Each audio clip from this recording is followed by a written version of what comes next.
Assalamualaikum warahmatullahi wabarakatuh. Kembali lagi ke penjelasan tentang materi dari mata kuliah struktur beton. Nah, pada hari ini akan menjelaskan tentang pelat tangga dan pondasi. Tapi nanti pondasi akan terpisah. Nah, untuk teman-teman semua, semoga sehat selalu dan tetap semangat untuk mengerjakan tugas struktur betonnya hingga akhir nantinya. Oke, langsung aja kita ke materi. Kita share screen dulu.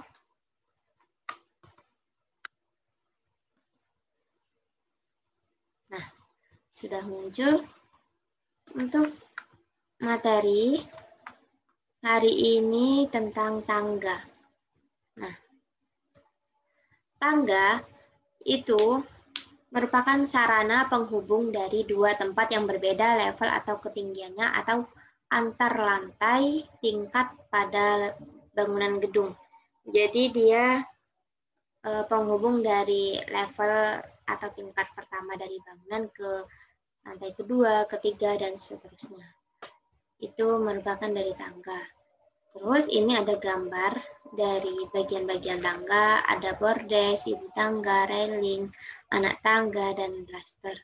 Nah, sedangkan yang sebelahnya ini merupakan gambar potongan dari tangga. Itu bagaimana penulangan dari tangga sendiri. Lanjut. Nah, jenis-jenis tangga itu ada 5 contohnya, yaitu tangga aluminium yang sering teman-teman jumpai di lingkungan sekitar, ada tangga bambu, ada tangga kayu, tangga baja, tangga, dan yang terakhir tangga beton bertulang yang ada banyak digunakan di dalam bangunan. Nah, lanjut. Syarat tangga, syarat membuat tangga. Tangga itu harus mudah dilihat. Yang pertama.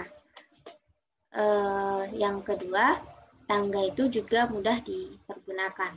Yang ketiga,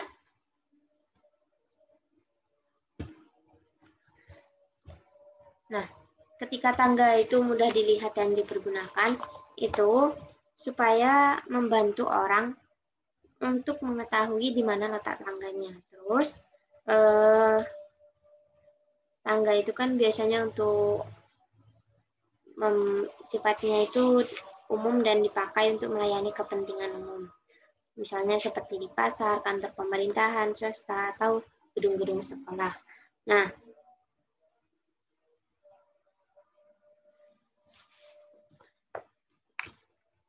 lanjut, untuk syarat kemiringan, tangga itu ada 4. Yang pertama, berdasarkan fungsinya, yang pertama bisa untuk tangga mobil masuk garasi, itu sudut maksimumnya 12,5 derajat atau kemiringan 1:4,5.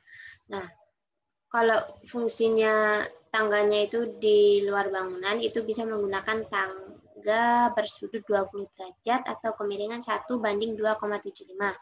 Terus untuk tangga bangunan gedung itu bisa kita gunakan tangga dengan kemiringan sudut 30-35 derajat atau kemiringan 1:1,7 atau 1:1,4.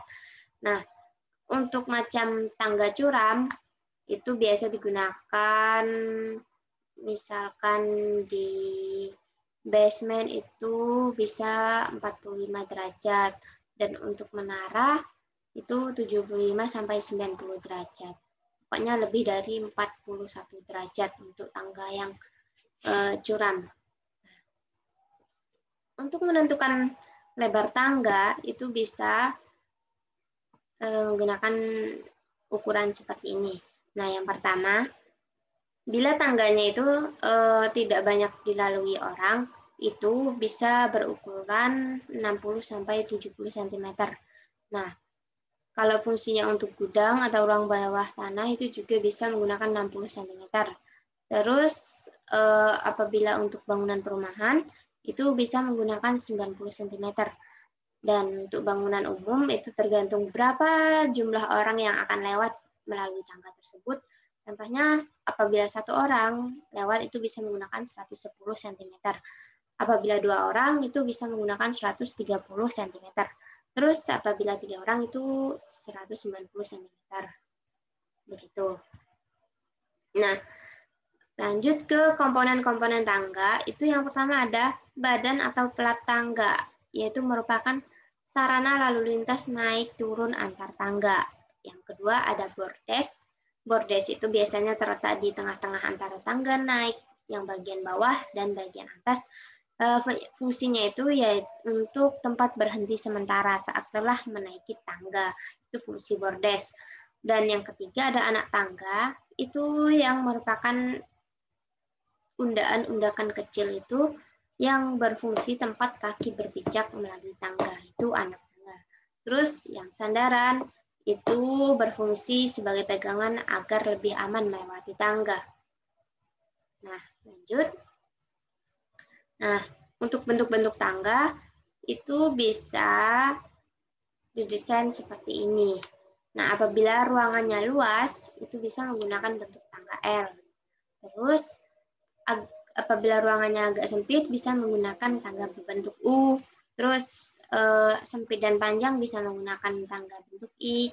Dan ruangan yang sempit dan tidak panjang itu bisa menggunakan tangga putar. Terus, untuk yang ruangan dengan mempertimbangkan arsitekturnya, itu bisa menggunakan bentuk layang. Nah, untuk gambar-gambarnya bisa teman-teman searching sendiri di internet bagaimana bentuk-bentuk tangga, atau seperti yang di bawah ini ada yang U, L, putar, dan layang. Lanjut. Nah, untuk menghitung berapa sih ukuran anak tangga, itu yang pertama bisa kita tentukan. Untuk orang Indonesia itu biasanya 61 cm lebarnya. Terus untuk tenaga mengangkat kaki itu biasanya 2 kali lipat daripada memajukan kaki. Jadi mengangkat kaki itu lebih membutuhkan banyak tenaga daripada memajukan kaki. Nah, maka dari itu apabila sudut kemiringan suatu tangga itu semakin kecil atau semakin landai gitu, itu akan semakin mudah didaki. Tapi kalau kemiringannya semakin tinggi, itu kan membuat tenaga kita mengangkat kaki lebih berat lagi dan lebih mudah capek kalau terlalu miring. Nah, untuk rumus menghitung anak tangga bisa menggunakan 2 kali T itu tinggi anak tangga atau optret ditambah I itu lebar anak tangga atau antret. Sama dengan 61 sampai 65 cm. Nah, ini bisa dilihat optret itu ketinggian dari anak tangga, antret lebar yang hampir seukuran dengan telapak kaki kita, panjang telapak kaki kita untuk antret. Nah, untuk skema merencanakan tangga yang tentunya pertama harus dilakukan adalah menentukan dimensi atau ukuran dari anak tangga dengan rumus yang sebelumnya. Terus baru menghitung beban apa saja yang ada di atasnya. Lalu bebannya dimasukkan ke dalam SAP untuk dianalisis. Terus setelah mendapatkan output moment, share, dan aksial itu bisa menghitung penulangan dari badan tangga di daerah lapangan maupun di tumpuannya. Terus setelah di badan tangga bisa menghitung juga di penulangan bordesnya, daerah lapangan dan tumpuannya. Setelah itu untuk tangga di bawahnya itu juga ada kolom fondasi yang menghubungkan dengan telapak fondasinya. Itu juga harus dihitung nantinya. Nah, contoh perencanaan seperti ini. Nah, ada FC aksen, FY, diameter pokok, diameter sengkang, lebar bordes. Nah, lebar bordes itu bisa kita ambil 1 meter. Terus untuk panjang tangga itu bisa 2,3 meter sesuai dengan perencanaan masing-masing. Dan lebar tangga itu bisa diambil 1,65 meter. Nah, berat jenis beton bertulang, tebal pelat, berat keramik, dan seterusnya. Nah, untuk beban hidup di tangga itu 300 kg per meter persegi, bukan 290 ya, seperti yang sebelumnya. Nah, ini contohnya, apabila ini tampak dari atas seperti ini, kalau untuk tugasnya. Nah, ini lebar tangga, satu tangganya 1,65. Untuk lebar bordesnya ke atas itu 1 meter. Terus panjang tangganya dari anak tangga bawah sampai anak tangga yang menuju bordes itu 2,3 meter. Yang gambar sebelahnya ini merupakan gambar kerangka yang ada di SAP. Nah, ini pondasinya pondasi jepit. Dijepit, terus yang di bordes ini sendi, di atas juga sendi. Sudut kemiringan, panjang, dan tinggi anak tangga.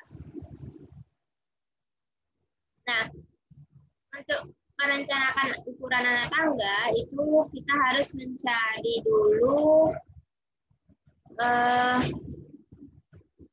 kan sudutnya belum diketahui, jadi menggunakan tan alfa dengan T per I. Nah, tinggi dari tangga yang sebelumnya ini, tingginya itu 2 meter, dibagi panjang tangganya 2,3 meter. Nah, makanya didapat tan alfa 0,87. Lalu dikonversi jadi T sama dengan 0,87I. Nah, dihitung seperti persamaan matematika, harus sama dengan 61 cm atau 6 sampai 65 cm. Terus, setelah didapat I, panjang lebar dari antret itu bisa dibulatkan jadi 2-3 cm, tinggi outletnya itu 21 cm. Nah, apabila dimasukkan ke persamaan lagi itu tidak lebih dari 65 cm. Itu oke. Nah, lalu jumlah antret. Nah, kita bisa juga menghitung jumlah dari anak tangga ke tingginya itu bisa berupa, bisa dihasilkan tinggi tangga dibagi tinggi outlet. Maka didapat 10 buah anak tangga, ketinggian anak tangga, terus yang antret itu tinggal outlet dikurang antret, jadi dapat 9 buah. Nah, untuk pembebanan bisa dilihat di sini ada beban mati, beban hidup, lalu dihitung beban terfaktornya menggunakan rumus kombinasi. Nah, beban matinya ada seperti ada pelat, keramik, spasies, sandaran, dan anak tangga. Itu dikalikan masing-masing dengan berat jenisnya dari bahan yang digunakan dengan dimensinya 0,125 kali 1. Lanjut, kalau beban hidupnya tadi kan 300 kg per meter persegi, dijadiin jadi ton jadi 0,3. Nah, IU-nya didapatlah 1,399. Nah, itu di tangganya. Terus di bordesnya itu dihitung sendiri juga bebannya, QU, dan beban faktor-faktor. Nah, setelah itu dimasukkan ke SAP, dianalisis. Nah, ini hasil dari momen tiga-tiganya, atau momen lenturnya. Ini momen yang terjadi di kolom tangga, ini momen di badan tangga yang bawah, terus ini momen di bordes, dan momen di badan tangga atas. Nah, momen di bordes ini letaknya kan di atas semua. Dia seperti cantilever. Nah, makanya baik di lapangan maupun di tumpuannya, itu letak penulangannya nanti akan berada di atas. Dan momennya itu juga terletak di atas semua, momen negatif semua, baik di lapangan maupun di tumpuan. Berbeda dengan badan tangga, itu momen negatifnya di atas dan positifnya di bawah. Gitu. Nah, perhitungan penulangan badan tangga yang bawah, daerah lapangan, itu sehingga didapat tulangan pokoknya berapa dan tulangan bagiannya berapa, sama seperti perhitungan plat sebelumnya. Terus yang ini juga di badan tangga bawah, yang bawah bagian momen negatifnya juga didapat tulangan pokok dan tulangan bagi. Terus untuk badan tangga atas juga sama. Ini atas tumpuan juga sama. Terus, nah ini yang bordes. Bordes, ini daerah lapangannya. Itu momennya tetap negatif semua. Momen lapangannya itu yang di paling ujung dekat pertemuan anak tangga, bukan yang di tumpuan. Nah, menghitungnya juga sama, dan ini momen negatif tumpuan itu lebih kecil dari, atau kadang juga sangat kecil di dekat tumpuannya, tumpuan sendi. Itu juga didapat tulangannya berapa. Nah, untuk kolom pondasi itu yang digunakan juga momen yang ada di pondasinya.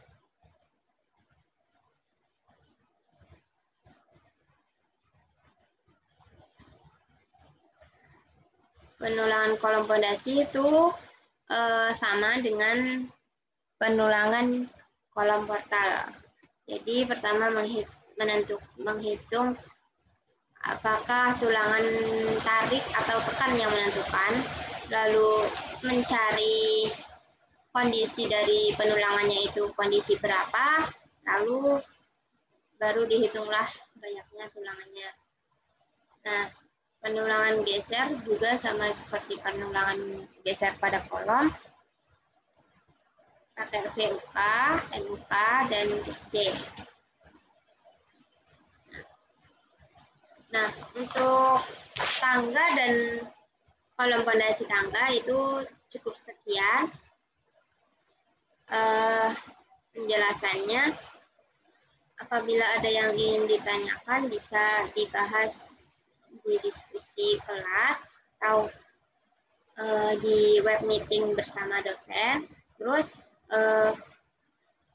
mungkin cukup sekian penjelasannya. Apabila ada kesalahan, saya mohon maaf. Terima kasih. Assalamualaikum warahmatullahi wabarakatuh.